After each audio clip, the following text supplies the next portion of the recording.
एक लड़की अपने क्लासमेट्स के द्वारा बुली किए जाने पर एक शापित कॉल भेजकर बदला लेने का फैसला करती है। जब मौत उन्हें बुला रही होगी तो वो कैसे बचेंगे, ये जानेंगे हम इस फिल्म के एक्सप्लेनेशन में, जिसका नाम है वन मिस्ड कॉल। बाद मीजू का फोन बजना शुरू हो जाता है। एक हाथ अचानक बिस्तर के नीचे से उसका पैर पकड़ लेता है, जबकि बाकी तीन उसे मरते हुए देखने के लिए मजबूर हो जाते हैं। कुछ समय बाद अमीरी अपने क्लासमेट्स के पास आती है और उन्हें बताती है कि उसने अपने टीचर से श्रापित फोन कॉल के बारे में बात की थी, लेकिन वो इस पर विश्वास नहीं करते। अमीरी फिर उन्हें बताती है कि उनके पास मीजू का सेल फोन है और वो सभी उस रिसीव मैसेज को देखते हैं। उनका अनुमान है कि यदि मैसेज किसी को फॉरवर्ड किया जाता है तो उसे आगे नहीं भेजा जा सकता है, इसलिए जिस किसी को भी मैसेज रिसीव हुआ वो निश्चित रूप से मर जाएगा। जल्द ही नई जानकारी स्टूडेंट्स में दहशत की तरह एक लहर भेजती है। वो जिद करते हैं कि वो उन्हें घर वापस जाना है। योशिताका ने उन्हें शांत रहने को कहा क्योंकि पुलिस मामले की जांच कर रही है। उनका कहना है कि श्रापित कॉल महज अफवाह है। योशिताका फिर कहता है कि उन्हें अपने मेंटल हेल्थ की खातिर श्रापित कॉल के बारे में अफवाह पर विश्वास नहीं करना चाहिए। उन्हें अपने फोन उन्हें सौंप देना चाहिए। ताकाहिरो नाम का एक स्टूडेंट अपना सेल फोन नहीं देना चाहता है और कहता कि अगर उसे श्रापित कॉल मिली तो वो उसे पता नहीं क्या करेगा। योशिताका उन्हें बताता है कि वो इतने एक्सपीरियंस हैं कि इस तरह की बातों पर विश्वास नहीं कर सकते, लेकिन ताकाहिरो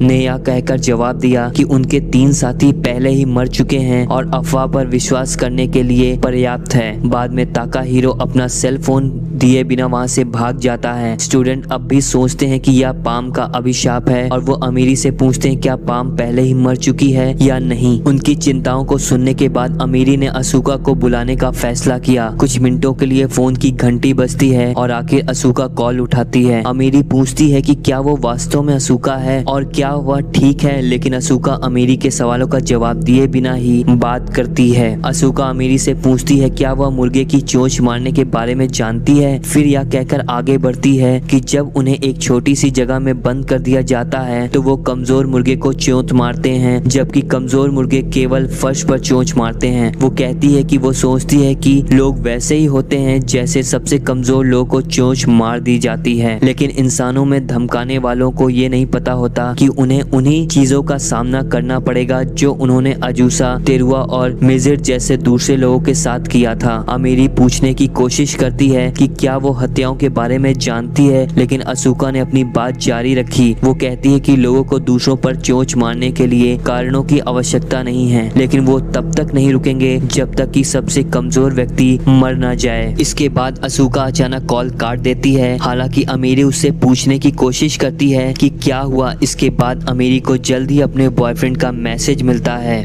और वो उससे मिलने चली जाती है। जब वो अपने बॉयफ्रेंड से मिलती है तो वो उससे बताता है कि उसने पहले जापान में डेथ कॉल के बारे में कहानी सुनी थी। वो उसे बताता है कि साइन लैंग्वेज की बैठक में वो शामिल हुए थे। वहाँ एक बहरा वायलिनिस्ट था जिसने उसे बताया कि उसकी गर्लफ्रेंड की मौत एक डेथ कॉल के कारण हुई थी। जब उन्हें पता चलता है कि उनसे पहले किसी और को शापित कॉल का सामना करना पड़ा था तो उन्होंने इसे इंटरनेट पर खोजने का फैसला किया। उधर लड़के दूसरे स्टूडेंट्स को उनके कमरे में धमका रहे हैं। उन्होंने उसे एक कोठरी में बंद कर दिया और उसके बाहर निकलने की रिक्वेस्ट करने के बावजूद उसे बाहर जाने के लिए मना कर दिया। जब लड़का अचानक नीचे देखता है और एक आंख खुली हुई लाश को पाता है, वो अपनी जान को लेकर डर कर वो उन्हें दरवाजा खोलने के लिए मनाने की कोशिश करता है, लेकिन जल्द ही उसकी उंगलियां टूटने लगती हैं और उसकी जान निकल जाती है। और दूसरे सीन में अमीरी और जिनविल उस शापित कॉल के बारे में जानकारी पाने के लिए इंटरनेट पर सर्च करते दिख रहे हैं। उन्हें पता चलता है कि मौत की कॉल मिमिको नाम की एक लड़की द्वारा शापित थी, जिसे अब्यूज होने के कारण मौत के घाट उतार दिया गया था। उन्हें मिमिको को धमकाए जाने का एक वीडियो भी मिलता है। उन्हें पता चलता है वो भी उसी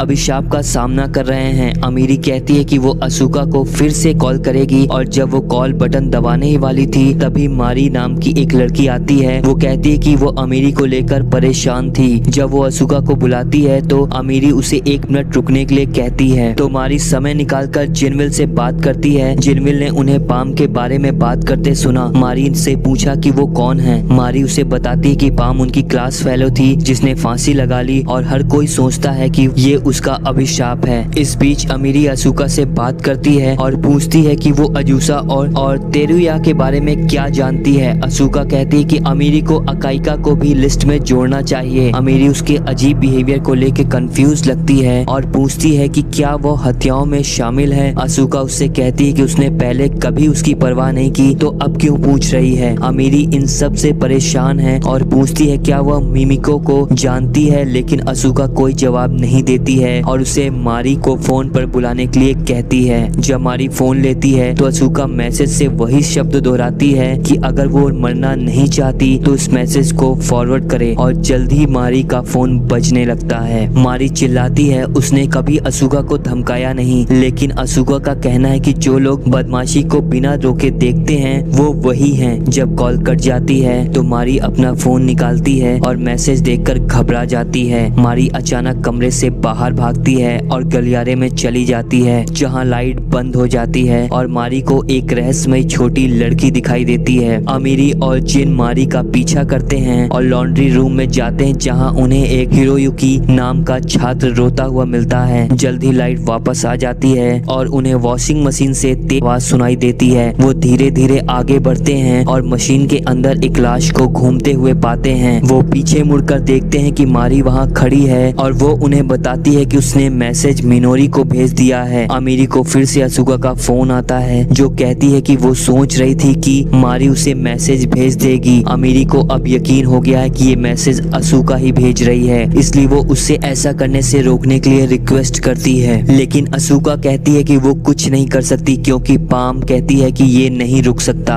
असूका का कहना है कि पाम जिंदा है और उसके पास बैठकर सिलेक्ट कर रही है कि मरने वाला अगला इंसान कौन होगा। अमीरी पूछता है कि ये कैसे संभव हो सकता है तो असूका कहती है कि वो अमीरी को पाम से बात करने देगी, लेकिन कॉल अचानक कट जाती है। अमीरी अपने बॉयफ्रेंड से बात करती है और कहती है कि कुछ अजीब है जैसा। असूका कहती है कि पाम उसके पास बैठी है। जिनवू का कहना है कि अगर पाम कोमा में थी तो शायद वो ठीक हो गई और असूका के साथ है। अमीरी का कहना है कि ये पॉसिबल नहीं है क्योंकि पाम एक अलग इंसान नहीं है और ये सिर्फ निकनेम है जो असूका के क्लासमेट्स ने उसे दिया था। जिनवू का कहना है कि अमीरी ने कभी लड़की को परेशान नहीं किया और शायद यही कारण है कि उसने केवल अमीरी को बुलाया। वो असूका के बारे में जानने के लिए अस्पताल को कॉल करने का डिसीजन लेते हैं। उन्होंने पाया कि असूका अभी भी कोमा में है। इस बीच योशिताका लड़कियों के कमरे में जबरदस्ती उनके सेल फोन छीनने की कोशिश कर रहा है। जब वो अपने फोन देने से इनकार करते हैं तो वो उनके साथ मिसबिहेव करने तक पहुंच जाता है। हालांकि सोनोडा उसे रोकने की कोशिश करती है। इन सब के दौरान टीचर यह ध्यान नहीं दे पाता कि एक लड़की बाथरूम में छुपी हुई है। उसके पास अपना सेल फोन है जिसमें लिखा है कि अगर उसने ये मैसेज किसी और को फॉरवर्ड किया तो वो नहीं मरेगी। योशिताका और सोनोदा सभी से फोन लेते हैं और कमरे से बाहर चले जाते हैं। जब वो लिफ्ट में थे तो सोनोदा ने कहा कि वो स्टूडेंट्स पर बहुत सख्त थे क्योंकि वो पहले से ही डरे हुए हैं। वो उससे अपना सेल फोन सौंपने के लिए कहता है, लेकिन इससे पहले वो जवाब दे पाती लिफ्ट में अचानक खराबी आ जाती है। योशिताका का फोन बजने लगता है और उसे दीवारों पर एक रहस्यमयी पहचान दिखाई देती है। जब लिफ्ट का दरवाजा खुलता है तो छात्रों का एक ग्रुप वहां खड़ा दिखाई देता है। वो अपने टीचर को मरा हुआ देखकर डर गए, लेकिन बैग से अपना फोन निकालने के लिए दौड़ पड़े। स्टूडेंट्स योशिताका के बैग से अपना सेल फोन निकालने के लिए लड़ रहे हैं। तभी अचानक सोनिची का फोन बजने लगता है। वो तेजी से अपने कमरे में की ओर भागता है जबकि अन्य लोग उसका पीछा करते हैं। वो अपना कमरा बंद कर लेता है जबकि स्टूडेंट उसका दरवाजा खटखटाते हैं और उसे कमरा खोलने के लिए कहते हैं। सोनिची उन स्टूडेंट्स में से एक को मैसेज भेजता है जो उसे धमकाते हैं। जैसे ही वो उसका दरवाजा तोड़ते हैं और अंदर जाते हैं, सोनिची ये कहते हुए हंसने लगता है कि धमकाने वाला इसके लायक है, जबकि धमकाने वाले का दम घुटने लगता है क्योंकि उसके मुंह से पंख निकलते हैं और वो वहीं मर जाता है। इतनी सारी मौतें देखने के बाद जिनवू ने असूका को फिर से फोन करने के लिए कहा क्योंकि उसे अमीरी की मदद की जरूरत हो सकती है। अमीरी का कहना है कि असूका उससे मदद नहीं मांगेगी क्योंकि वो उससे नफरत करती है। वो अपने बॉयफ्रेंड को बताती है कि स्कूल में सबसे पहले उसे धमकाया जाता था, लेकिन असूका ने उसकी मदद की और वो बदमाशों का निशाना बन गई। वो कहती है कि जब असूका को धमकाया जाने लगा तो उसने दोबारा धमकाए जाने के डर से कभी उसकी मदद नहीं की। जिनवू कहता है कि ये सब असूका को बताना चाहिए, लेकिन अमीरी को अभी भी लगता है कि असूका अशोका उसे माफ नहीं करेगी। जिम्बो ने उसे बताया कि वायलिनिस्ट जिसकी गर्लफ्रेंड कर्स कॉल के कारण मारी गई थी वो बहरा हो गया क्योंकि वो डेथ साउंड सुनने से डरता था, लेकिन उसने अपनी गर्लफ्रेंड का श्राप लेने की पेशकश नहीं की और अब तक उसे अपने फैसले पर पछतावा है। वो उससे कहता है कि अमीरी को भी इस बात का पछतावा होता है कि वो अशोका की मदद नहीं कर सकी और उसे इसका सामना करना चाहिए। अपने दोस्तों के सामने क्लियरली आने का डिसीजन लेते हुए अमीरी आखिरकार अशोका के फोन पर कॉल करती है और अशोका को फोन पर बुलाने के लिए कहती है। दूसरी तरफ से लड़की कहती है कि वो अशोका है, लेकिन अमीरी कहती है कि वो असली अशोका नहीं है। अमीरी फिर इस उम्मीद से बात करना शुरू करती है कि असली अशोका का सबकॉन्शियस माइंड उसकी बातें सुन रहा है। वो कहती है कि वो माफी मांगना चाहती है क्योंकि वो हमेशा एक तरफ खड़ी रहती है और उसकी मदद नहीं करती थी। वो कहती है कि ये सब उसकी गलती है कि वो कमजोर है। वो अशोका से उसे डेथ कॉल भेजने के लिए कहती है और वो इसे एक साथ खत्म कर देगी। अस्पताल में असली अशोका को अमीरी की बातें सुनते ही देखा जाता है और वो धीरे धीरे कोमा से बाहर आती है, जबकि नकली अशोका की बॉडी छोटी लड़की मिमिको को शो करती है। कॉल खत्म होने के बाद जीबू का कहना है कि अशोका ने अमीरी को बताया कि पाम संदेश भेजने के लिए कंप्यूटर का उपयोग कर रहा है, इसलिए वो उसके कंप्यूटर को खराब करने की कोशिश कर सकते हैं। वो काम करना शुरू करते हैं और एक रिक्वेस्ट पोस्ट करते हैं जिसमें सभी से अशोका के पते पर ढेर सारे ईमेल भेजने के लिए कहा जाता है ताकि उसका कंप्यूटर ब्लॉक किया जा सके। एक स्टूडेंट ग्रुप आता है और कहता है कि वो उनकी मदद करना चाहते हैं। उन्हें पब्लिक से भी अच्छा रिस्पांस मिलता है क्योंकि कोरिया और जापान के लोग इस पते पर ईमेल भेजना शुरू कर देते हैं। दूसरी तरफ जागने के बाद अशोका एकांत कमरे में जाती है जहां उसे कंप्यूटर पर अपने क्लास की एक ग्रुप फोटो शो होती है। वहां उसे अमीरी से कॉल आती है और वो एक दूसरे को अपने कंप्यूटर पर देख भी सकते हैं। अमीरी को खुशी है कि अशोका जाग जाती है और फिर से माफी मांगती है, जबकि अशोका देखती है कि अमीरी ने उसे दिया हुआ भार पहना हुआ है। उसे उस समय की याद आती है जब वो अच्छे दोस्त थे और अशोका ने अमीरी को वेल का हार उपहार में दिया था और अशोका के पास एक फोन की चेन भी है जो उसने अमीरी को दिया था। अशोका अमीरी को बताती है कि उसने उसे अस्पताल में सुना था और उसने ही गलत किया था क्योंकि उसने इन सभी लोगों को मार डाला था। अमीरी ये कहने की कोशिश करती है कि वो नहीं थी, लेकिन अशोका कहती है कि उसे माउस क्लिक करने का एहसास याद है। अशोका का कहना है कि जब उसने अपनी लाइफ खत्म करने की कोशिश की थी तो वो डर गई थी और कोमा में रहने के दौरान वो अमीरी के लिए दुखी होती थी, इसलिए उसे खुद को दोष नहीं देना चाहिए। इसके बाद फोन कट जाता है और वो फोटो फिर से कंप्यूटर स्क्रीन पर आ जाती है। अशोका खुद को रोकने की कोशिश करती है लेकिन उसका हाथ किसी रहस्यमयी ताकत से चल रहा था और अगली पिक्चर सेलेक्ट करता है। अमीरी को उसी मैसेज के साथ डेथ कॉल आता है। नेक्स्ट सीन में